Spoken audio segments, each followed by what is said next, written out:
गहरे जंगल में, जहाँ प्राकृतिक सौंदर्य और अजीबोगरीब जीवों का संगम होता है, वहाँ बसे एक पुराने मंदिर के पास एक भयानक रहस्य बसा हुआ था।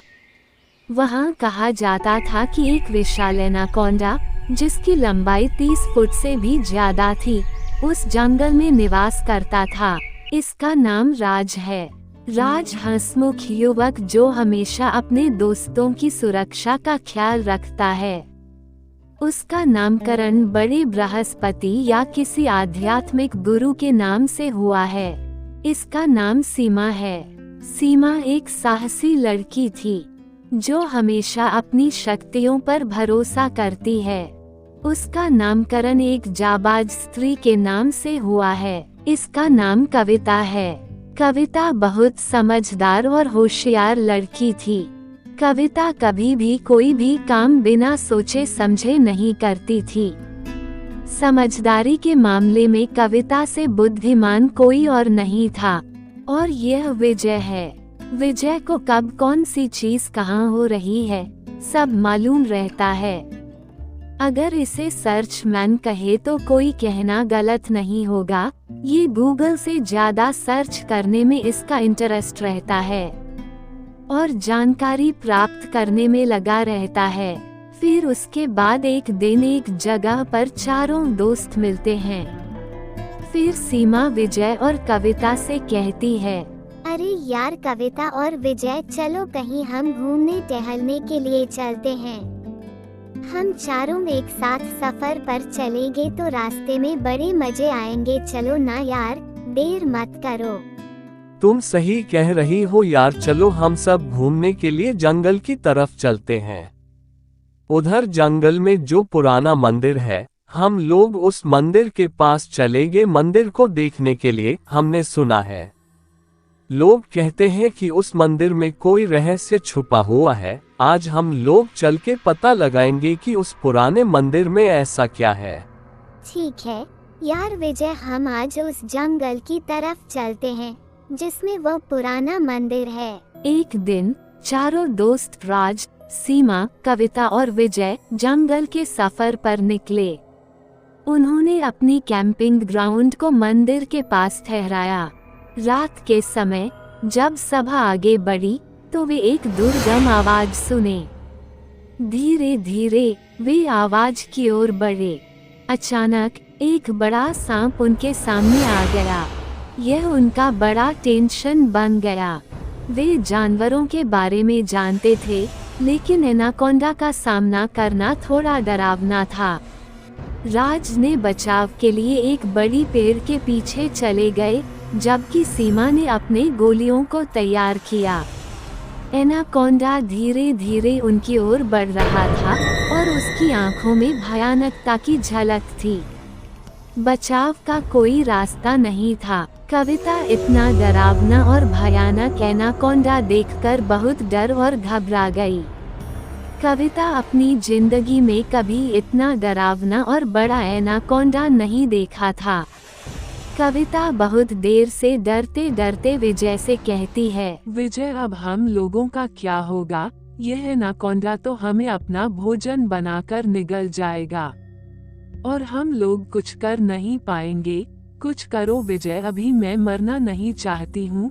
यह एनाकोंडा अपना भोजन बनाए उससे पहले हमें इस एनाकोंडा से बचना होगा, नहीं तो हम लोगों में से ये किसी को नहीं छोड़ेगा। हम लोग एक एक करके मारे जाएंगे।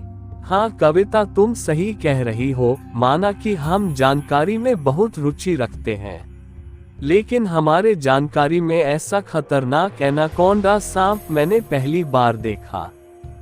कविता, मैं क्या करूं? हमें भी बहुत डर लग रहा है और घबराहट सी हो रही है। अब हम लोगों की जान कौन बचाएगा? अब तो हम लोगों को ऊपर वाला ही बचा सकता है। तभी फिर अचानक जंगल की उस पुरानी मंदिर से एक आवाज आती है, जब तक मैं हूँ किसी को कुछ नहीं होने दूंगा। मैं सबकी जान बचा लूंगा। तुम लोग को डरने की कोई जरूरत नहीं है। इस आवाज को सुनकर सभी लोग आश्चर्यचकित रह गए। इस आवाज को सुनकर राजू, जो पेड़ के पीछे छुपा था, वह भी देखने के लिए बाहर आ गया। अब चारों लोग बहुत ही अचंभित होकर चारों तरफ देख रहे थे। तभी उनकी नजर जाकर पुरानी मंदिर के एक पुजारी पर पड़ती है और यह सब सोचने लगते हैं कि यह पुजारी इतने पुराने मंदिर में क्या कर रहा है। तभी बिना देरी किए विजय और कविता उस साधु पुजारी के पास आ जाते हैं और कहते हैं, अरे पुजारी साधु बाबा, आप हमारी इस भयानक एनाकोंडा से हमारी जान बचा लीजिए, नहीं तो हमें यह एनाकोंडा जिंदे ही निगल जाएगा। हम लोग इस एनाकोंडा का भोजन नहीं बनना चाहते हैं। बाबा आप कुछ तो कीजिए जिससे हम लोगों की जान बच सके और हम लोग सुरक्षित घर पहुंच जाए। अरे बेटा, तुम लोग बिल्कुल भी मत डरो। मेरे होते हुए तुम्हें वह एनाकोंडा कोई नुकसान नहीं पहुंचा सकता है। बेटा, अभी मैं जाकर उस भयानक एनाकोंडा को अपनी जादुई शक्ति से मार भगाता हूँ। इतनी बात कहकर मंदिर का पुजारी उस भयानक एनाकोंडा को मारने के लिए चल देता है। जाते जाते थोड़ी देर बाद पुजारी एनाकोंडा के पास पहुंच जाता है।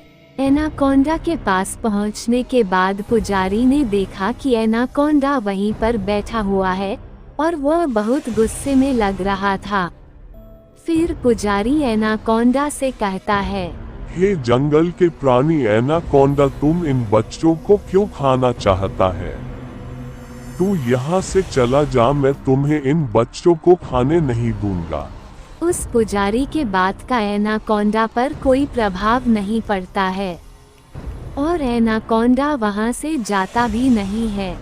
ऐसा लगता है कि एनाकोंडा अब इस पुजारी को अपना स्वादिष्ट भोजन बनाना चाहता है।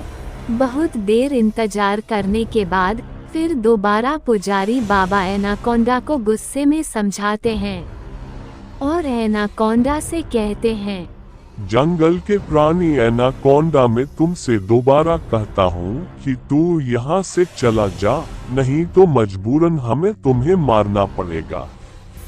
और मैं किसी को मारना नहीं चाहता हूँ।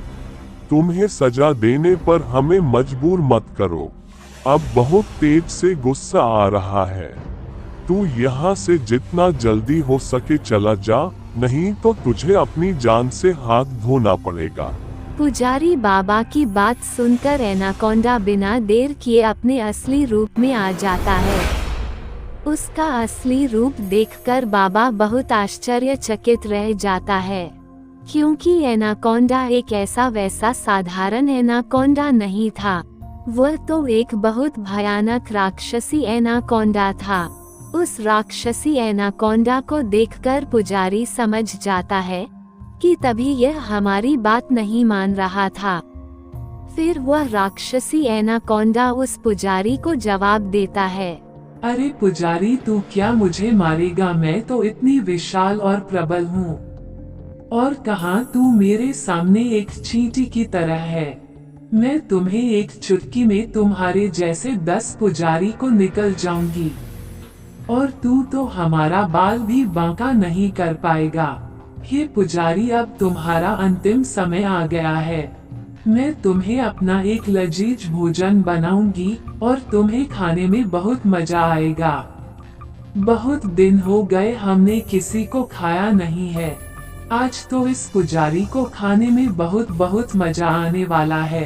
तभी पुजारी उस राक्षसी एनाकोंडा की बात सुन के बहुत तेज गुस्सा हो जाते हैं और वह गुस्से में अपनी छड़ी की शक्तियों से उस राक्षसी एनाकोंडा पर वार करते हैं और एक ही बार में उस राक्षसी एनाकोंडा का काम तमाम कर देते हैं और थोड़ी देर बाद वह जलकर भस्म हो जाती है।